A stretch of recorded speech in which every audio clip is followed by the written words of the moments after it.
When Military Police Sergeant Maria Gonzalez handcuffed the intoxicated veteran outside the base, she expected another routine arrest for public disturbance. But when she searched his pockets and found the crumpled photograph he was clutching, her heart stopped. The image showed a young soldier in dress blues, and written on the back in shaky handwriting, "My son Tommy, KIA Afghanistan, March 15. What happened next would change how she saw every broken veteran forever. But to understand why that photograph would transform three hardened military police officers into advocates for a grieving father, we need to start from the beginning. We need to understand what brought David Kim to the gates of Fort Campbell on that cold November evening, and why he carried that picture everywhere he went. Sergeant Maria Gonzalez had been military police for 8 years. She had seen every kind of disturbance, handled every type of crisis that could occur on or around a military installation. Drunk soldiers, domestic disputes, security breaches, protesters, family emergencies.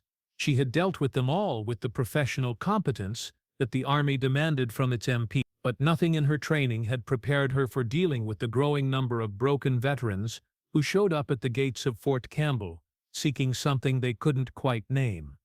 Some came looking for help that the system hadn't provided. Others came looking for answers to questions that had no good solutions. And some, like the man she was about to arrest, came looking for a connection to the military family they had lost. The call had come in during the evening shift change.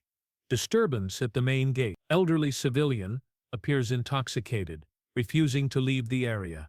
It was the kind of call that MPs handled several times a week. Usually it involved someone who had been drinking too much and wandering onto military property, or a veteran having a rough day and seeking the familiar comfort of being around other soldiers. Maria and her partner, Corporal James Wright, responded in their patrol vehicle. Wright was newer to the job, only 2 years on the force, but he had good instincts and a calm demeanor that served him well in tense situations. As they approached the main gate, they could see a man in his 60s sitting on a bench near the visitors' center, clearly intoxicated but not causing any immediate problems. "Looks like a peaceful drunk," Wright observed as they parked the vehicle. "Probably just needs a ride home and a reminder to stay off the base." Maria nodded, but something about the man's posture caught her attention. He wasn't acting like most of the belligerent drunks they usually dealt with. He was sitting quietly, hunched over something in his hands, rocking slightly back and forth. His gray hair was disheveled, his clothes were rumpled but clean, and he had the bearing of someone who had once worn a uniform himself. "Good evening, sir," Maria said as she approached, her voice firm but respectful. "I'm Sergeant Gonzalez with the military police. We received a report about a disturbance. Can you tell me what's going on?" The man looked up at her with red-rimmed eyes that held a mixture of grief and confusion. "I'm sorry," he said quietly. "I didn't mean to cause any trouble. I needed to be here tonight." Maria could smell the alcohol on his breath, but his speech wasn't slurred, and he wasn't aggressive or threatening. "What's your name, sir?" "David Kim. Sergeant David Kim, retired." Even drunk, he provided his information with military precision. "Mr. Kim, you can't remain on military property while intoxicated. I'm going to need you to come with us so we can help you get home safely."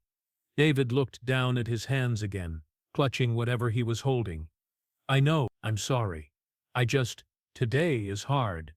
As Maria moved to help him stand, she noticed what he was holding so tightly. It was a photograph, worn and creased from handling. The edges were soft, and she could see that it had been folded and unfolded countless times. "Mr. Kim, I need you to stand up and place your hands behind your back. You're not under arrest, but for everyone's safety, I need to secure you for transport." David nodded and slowly stood, allowing Maria to guide his hands behind his back. As she applied the handcuffs loosely, more for procedure than security, the photograph fluttered to the ground. Wright bent to pick it up, and as he handed it back to Maria, she got her first clear look at the image. It showed a young soldier in his dress blue uniform, standing at attention with perfect military bearing.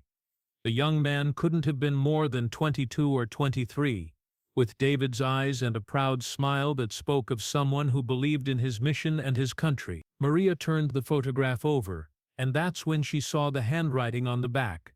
"My son Tommy, KIA Afghanistan, March 15." She looked up at David, who was watching her read the inscription, and saw in his face a pain so deep and raw that it made her chest ache. This wasn't just another drunk veteran causing problems. This was a Gold Star father, carrying the weight of the ultimate sacrifice. "Miss Kim," she said softly, her official tone giving way to something more human. "Is this your son?" David nodded, tears streaming down his face. "Specialist Thomas Kim, 23 years old. He was killed by an IED while on patrol in Kandahar province. He had 2 weeks left on his deployment." Maria felt her professional composure wavering. She had arrested dozens of veterans over the years, but she had never stopped to think about what losses they might be carrying, what grief might be driving their behavior. She looked at Wright, who was standing nearby with a stricken expression on his face. "Mr. Kim, what brought you here tonight?" she asked, still holding the photograph carefully. "Today is the anniversary," David said quietly. 5 years ago today, I got the visit. 2 soldiers in dress uniforms at my door, telling me that my boy wasn't coming home. Every year on this date, I try to feel close to him somehow. The base feels like the right place to do that." Maria realized that everything she thought she knew about this situation was wrong. David wasn't causing a disturbance. He was grieving. He wasn't trying to cause problems for the military. He was trying to maintain a connection to the institution his son had died serving. "Mr. Kim, how long have you been out here?" "Since this morning.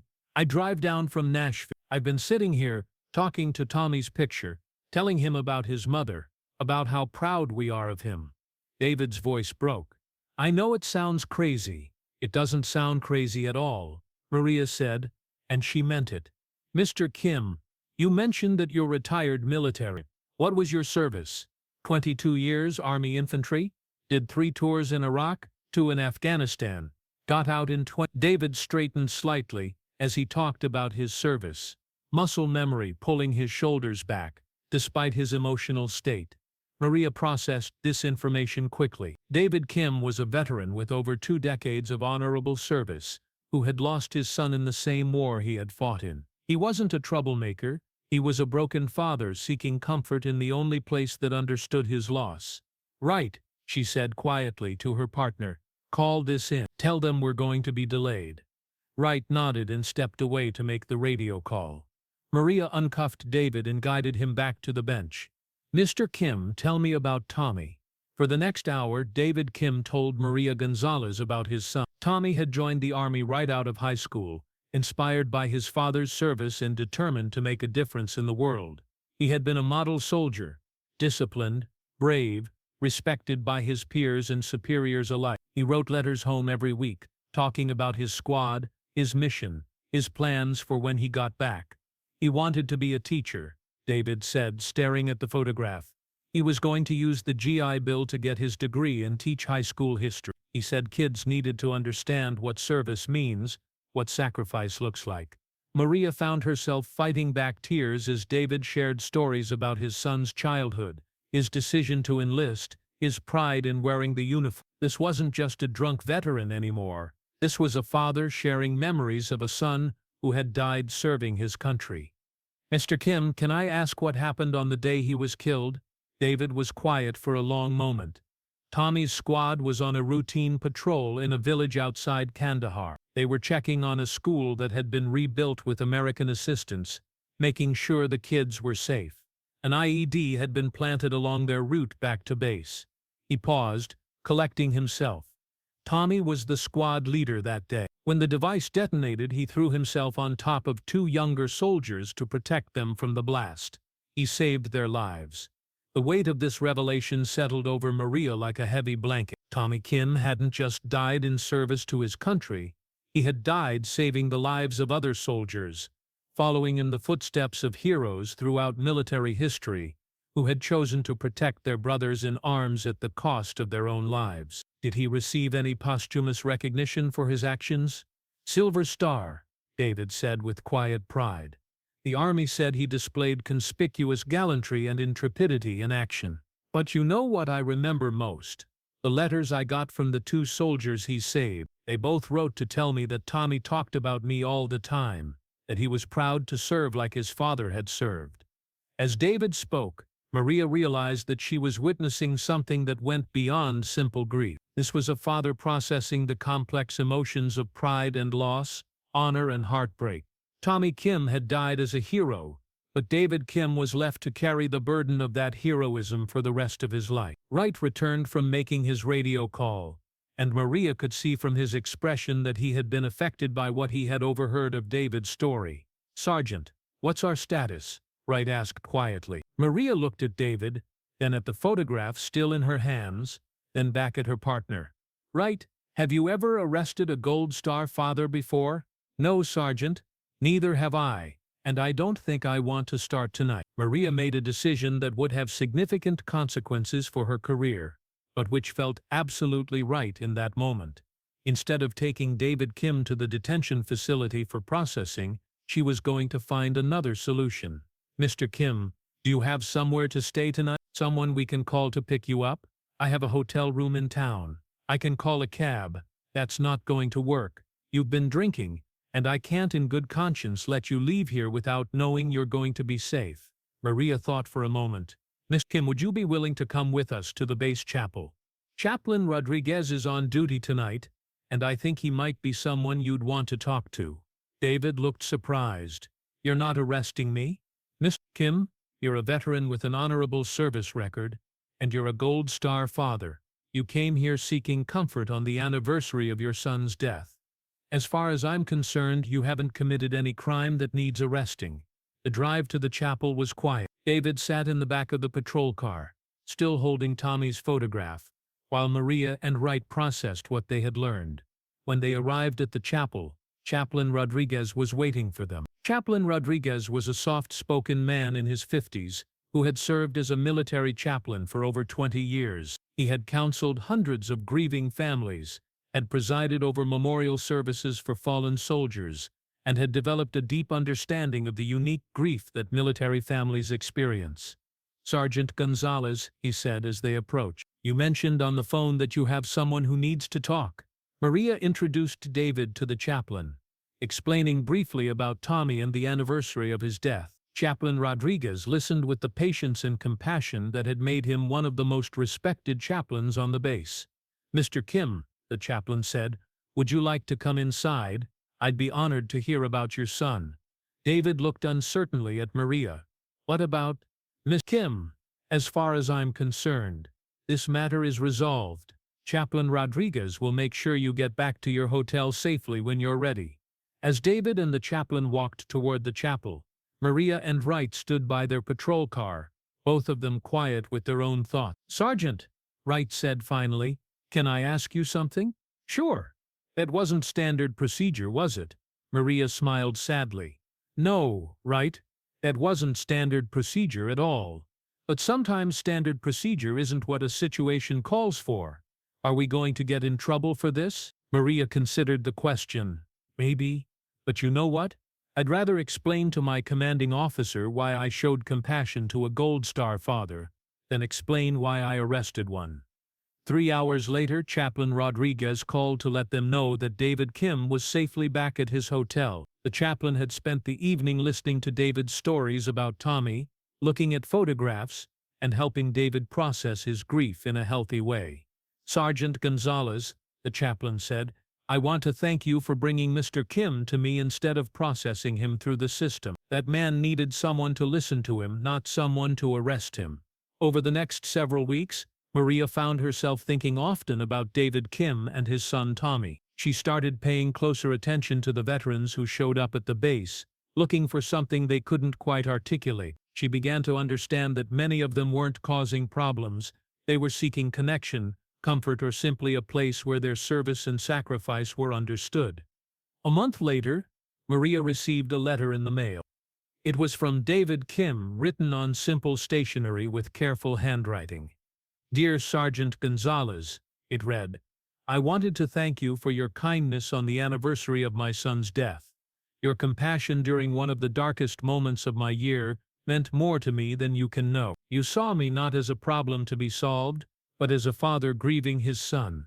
That night at the chapel with Chaplain Rodriguez helped me process my grief in a way I hadn't been able to do in 5 years. I wanted you to know that Tommy would have been proud to serve alongside people like you. Thank you for honoring his memory by treating his father with dignity and respect.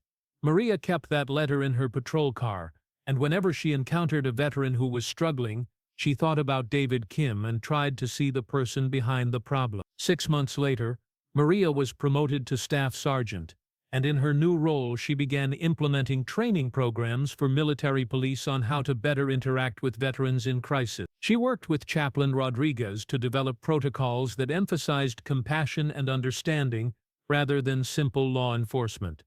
You know, Chaplain Rodriguez told her one day, "Your decision to bring Mr. Kim to me that night has had ripple effects that you probably don't even realize." Word has gotten out in the veteran community that Fort Campbell MPs treat Gold Star families with respect. We've had several other grieving parents reach out for support instead of suffering alone. Maria smiled. That's what Tommy Kim would have wanted. His father said he died protecting other soldiers. Maybe we can honor that by protecting the families of soldiers too. On the first anniversary of their encounter with David Kim, Maria and Wright were working the same shift when they received a call about a disturbance at the main gate. When they arrived, they found David Kim sitting on the same bench, but this time he wasn't alone. With him were 3 other older men, all of them wearing veteran caps, all of them carrying photographs. Maria approached the group with a mix of concern and curiosity. "Kim, good to see you again. Is everything all right?" David stood up and smiled. The first real smile Maria had ever seen from him. "Sergeant Gonzalez, I'd like you to meet some friends of mine. This is Robert Martinez, his son died in Iraq. This is William Thompson, his daughter was killed in Afghanistan. And this is Samuel Washington, his son was lost in Syria." Maria looked at the group of Gold Star fathers, each carrying a photograph of their fallen child, and understood immediately what was happening. "We've been meeting regularly since that night you brought me to Chaplain Rodriguez," David explained. "We call ourselves the Remembrance Group. Once a month we come here together to share stories about our children and support each other through the grief." Maria felt tears forming in her eyes. "Mr. Kim, this is beautiful. Sergeant Gonzalez, these men and their families have been carrying their grief alone for years.